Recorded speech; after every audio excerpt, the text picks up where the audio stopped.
Are you looking for the best electric scooter? In your budget? Well, in today's video, we break down the top 5 best electric scooter. I made this list based on their price, quality, durability, and more. To find out more information about this product, you can check out the description below, and also make sure you subscribe for more reviews. Okay, so let's get started with the video.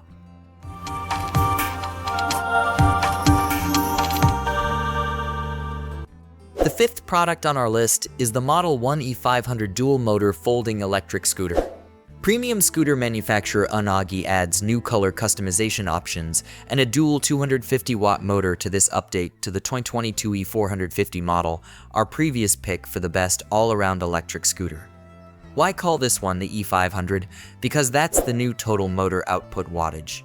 Due to the dual 250-watt motors, the E500 required a slightly larger battery 28.8 volts than the E450 to maintain the same travel distance.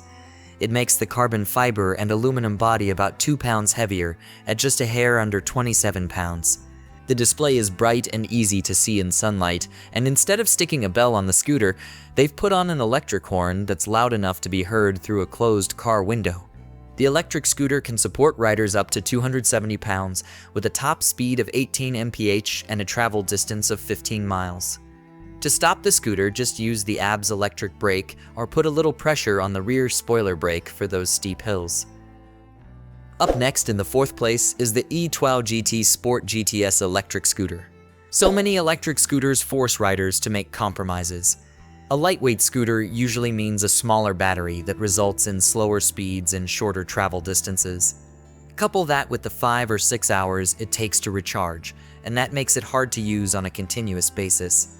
Enter the E-TWOW GTC, a 29-pound scooter with a top speed of 25 mph that can charge up to 80% in 2.5 hours.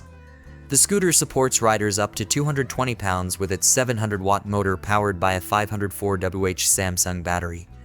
During testing, it was able to travel about 15 miles before needing a charge. That's not far off from the company's 23-mile claim. Travel distances vary depending on rider size, style of riding, hills, and wind conditions. The scooter is easy to fold down and has collapsible handlebars, making its storage footprint very small. The handlebar height is adjustable for shorter or taller riders. Additionally, it has a spring in the deck and a small suspension in the front to ease some bumps out. The E-TWOW GTC is equipped with a headlight, electric horn, and 3 methods of braking: the regenerative motor, physical rear disc brake, and a rear foot spoiler brake. There's an app for iOS and Android too. Connect to the scooter's built-in Bluetooth, and the mobile app displays the speedometer and battery info and has the ability to toggle the lights on and off. There's also an alarm if the scooter is moved. Along with making noise, it will use the motor to slow its movement if someone tries riding off on it. The third product on our list is the Swagtron SG5 Swagger 5 Boost Commuter electric scooter. The Boost has a solid build and feel, designed to support riders up to 320 pounds, while weighing just 26 pounds itself, great for walk-up apartments or getting on and off mass transit. It easily folds and unfolds with a single locking latch. The rated travel distance is 12 miles.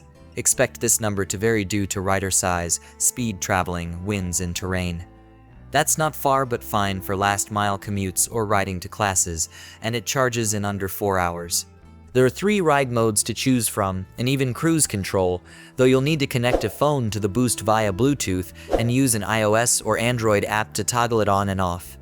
The scooter has a rear mechanical disc brake, a bell and front and rear lights for safety, and Swagtron even went so far as to include a cup holder.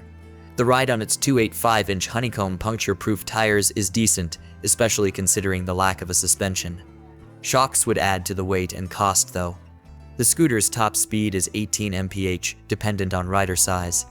Given the suggested user age of 12 years and up, larger, heavier riders might not reach that speed, particularly on inclines.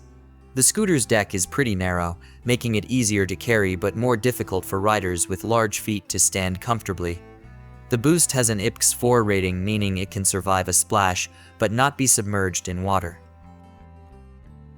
Second on our list is the InMotion's One electric scooter. The InMotion S1 is an exceptionally comfortable last-mile scooter. Coming in at $699, this responsive scooter has front and rear suspension, 10-inch puncture-proof pneumatic tubeless tires, and a handlebar height of 42 inches, so there's less hunching over when you ride. It's powered by a single 500-watt brushless rear wheel motor and can get up to speeds of 18.6 mph. The rear motor positioning is great for minimizing some of the weight in the front when lifting on or off of a curb. If you are on the heavier side, the S1 gets noticeably slower on inclines. InMotion rated the scooter to travel 59 miles before needing a charge. We found that to be closer to 20 to 25 miles from our testing. This always depends on travel speeds, rider size, and the terrain.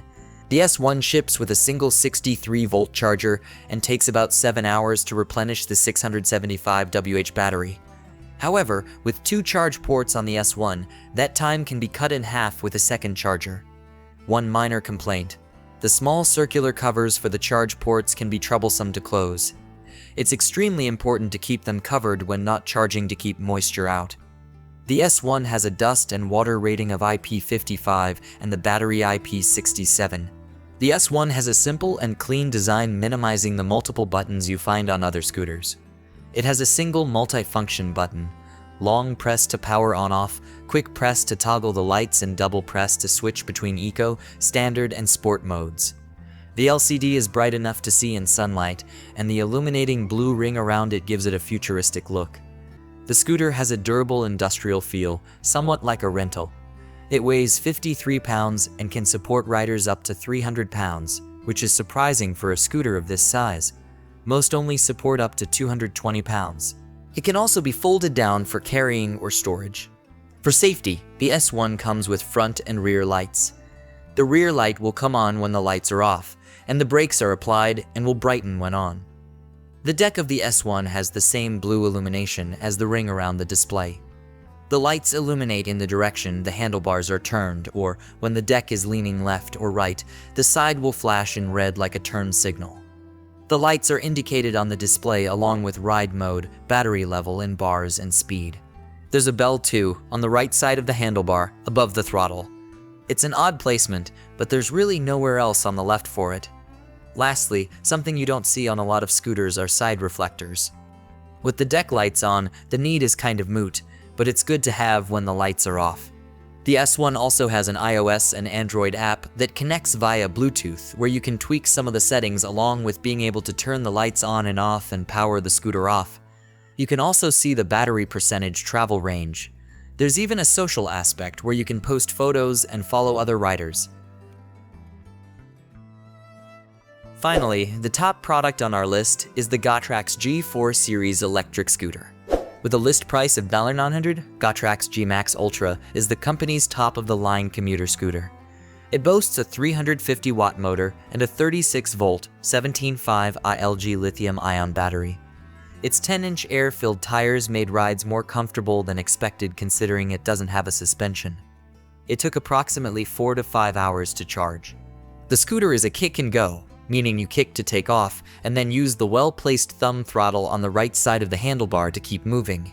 It can hit a top speed of 20 mph, and according to Gotrax, you can get about 45 miles of travel between charges. In real-world usage, it was about half of that, which is still pretty good. This also depends on the rider's size, hills, and wind conditions.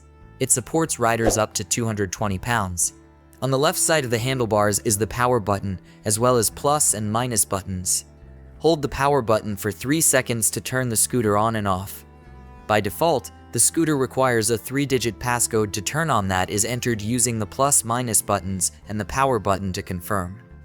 This won't stop someone from pushing the scooter, but the passcode along with a built-in stainless steel cable and 4-digit combination lock are nice to have for quickly locking it up. Plus, if you try to turn it on and roll it, the motors will slow its movement while making a beeping sound until the passcode is entered. Holding the minus button puts the scooter in walk mode. This gives you a 3 mph power assist while you walk the scooter. Another nice feature: if the throttle is held for 10 seconds, it enters cruise control, where the scooter will maintain its speed until the brakes or throttle are touched. It can also be used to change gears when combined with the plus button. The build quality of the scooter is very good, and it weighs 46 pounds. I exceed the 220-pound limit, and it moved effortlessly without any creaking underneath me, at least on level ground. Uphill was another story, though it performed admirably uphill with someone under the weight limit. The rear disc brake worked great regardless of the rider's weight.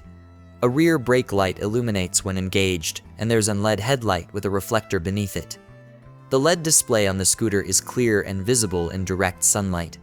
It provides information on current speed, battery level, and total distance traveled. The scooter is rear-wheel drive. When riding, most of the weight is in the rear, and this helps maintain traction. It also makes the front lighter when lifting on or off a curb. The scooter's design is clean and sleek, made from aluminum alloy A606 and has an IPX 4 rating, which means you're safe from splashing water. It easily folded down for transport, and since the handlebars lock from the side of the deck, it's impossible for the latch to come loose while carrying. When upright, the handlebars are at a perfect height. I didn't feel hunched over them or pressure on my palms, and the steering column is steady and responsive. Thanks for watching, and that's all for now. I hope to see you guys in the next video. Till next time.